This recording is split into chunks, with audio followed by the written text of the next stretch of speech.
শীত চলে এসেছে, পিঠাপুলির উৎসব এখন ঘরে ঘরে। আর আমাদের বাড়িতে মানে গ্রাম্য পরিবেশে কিভাবে এই পিঠাপুলিগুলো বানানো হয় সেটা আজকে তোমাদের সাথে শেয়ার করব। আমাদের মা চাচিরা যেভাবে পিঠাপুলিগুলো বানায় সেটাই আমরা তোমাদের সাথে আজকে একটু শেয়ার করে দেব। তো শীতের প্রত্যেকটা ঘরে কত ধরনের যে পিঠা হয় তার কোনো শেষ নেই। তো তার মাঝে এই পিঠা হলো এই তেলের পিঠা বা পোয়া পিঠা।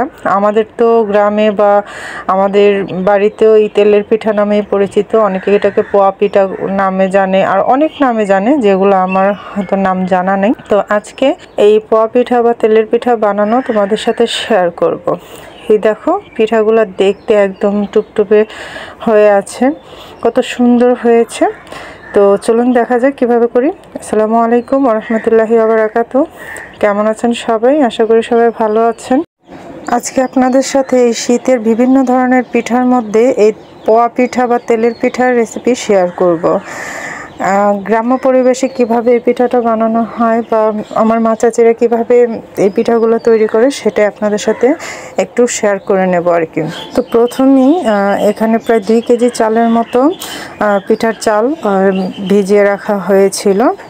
এর সাথে কিছু পোলার চালও আছে, মানে জমিতে করা। এটা আমার পিঠাটা তৈরি করছিল আমার চাচির ঘরে। তো আমাকে ডাকা হয়েছিল একটু দেখিয়ে দেওয়ার জন্য। ওরা যে পারে না তা না, তবে আমি মোটামুটি সব ধরনের পিঠাই বানাতে পারি। এটা নিজের প্রশংসা নয়, এটা পারি বলেই আমাকে ডাকা হয়, কারণ আমি সব ধরনের পিঠাগুলি মোটামুটি পারি। ইনশাল্লাহ খারাপ হয় না আল্লাহর রহমতে। তো এখানে চালগুলোকে ব্লেন্ডার করে নিচ্ছি, প্রায় 2 কেজি চালের গুঁড়া। তো এখন এগুলো আমার চাচি করেছে, আমি পাশে বসে জাস্ট ভিডিও করছিলাম। এখন গুলাটা আমি তৈরি করেই দেব। আমি যেহেতু ভিডিও করছি সে কারণে অনেকটা আমি চাচিকে বলছিলাম যে উনি যেন দিয়ে দেয়, আমি যেভাবে বলছি দিয়ে দেয়। তো এখানে 2 কেজি চালের গুঁড়ার সাথে প্রায় 1 কেজি আখের গুড় মেশানো হচ্ছে। এগুলা দিয়ে দিচ্ছি। একদম এই শীতের নতুন নতুন আখের গুড়, একদম খুব ভালো লাগে এই গুড়টা দিয়ে পিঠা খেতে, ভীষণ ভালো লাগে। তো প্রায় 1 কেজি আখের গুড় এখানে মিশিয়ে দিচ্ছি। তো এটাকে এখন মিক্স করে নেব ভালো করে। তো এখানে প্রথমে পরিমাণ মতো লবণ দিয়ে দিয়েছিল, আর এই গুড়টা এখন ভালো করে মিশিয়ে দেব। তো কাকি বাকি গুড়টুকু একদম কেচে কুচে দিয়ে দিচ্ছিল, আমি এটাকে ভালো করে মিশিয়ে নিচ্ছি। তো আরেকটা কথা বলে রাখি, আমি দিনের বেলা ভয়েসটা দিচ্ছিলাম, পিঠাটা বানানো হয়েছিল রাতে। তো এখানে প্রচুর নয়েজ হয়, তো কিছু মনে করবেন না, কারণ গ্রাম্য পরিবেশে পাখি গাছপালা বেশিই থাকে। তো হয়তো যে কয়দিন আছি এই ভয়েসগুলো মানে নয়েজগুলো পাবেন ভয়েস দিতে গেলে। তো এখন আমি দিয়ে দিচ্ছি ময়দা, প্রায় 1/2 কেজি ময়দা এখানে মেশানো হচ্ছে। কারণ 2 কেজি চালের গুঁড়া, 1 কেজি মিঠাই, আর তার সাথে 1/2 কেজি ময়দা দিয়ে দিয়েছি। কারণ অনেকগুলো বানানো হবে, যেহেতু আমরা অনেকেই বাড়িতে এসেছি, ওনার মেয়ে, আমার চাচাতো বোন, আমরা মানে বাড়িতে সব মেয়ের জামাইরা বেড়াতে এসেছে, সেই কারণে অনেকটা বানানো হচ্ছে। তো দেখুন, কাকি তো ধরতে ভালো লাগে না, বলছিল আঠালো আঠালো, ওনার ধরতে ভালো লাগে না। তো অবশেষে আমি হাত দিয়ে করে দিচ্ছি, কারণ যাতে কোনো রকম দানা না থাকে।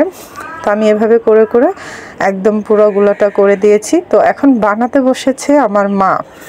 তো আমার মা বানাচ্ছিল, আমি দেখছিলাম। বানাচ্ছিল বলতে, আমি যেহেতু ভিডিও করব আমি আর ওখানে বসবো না।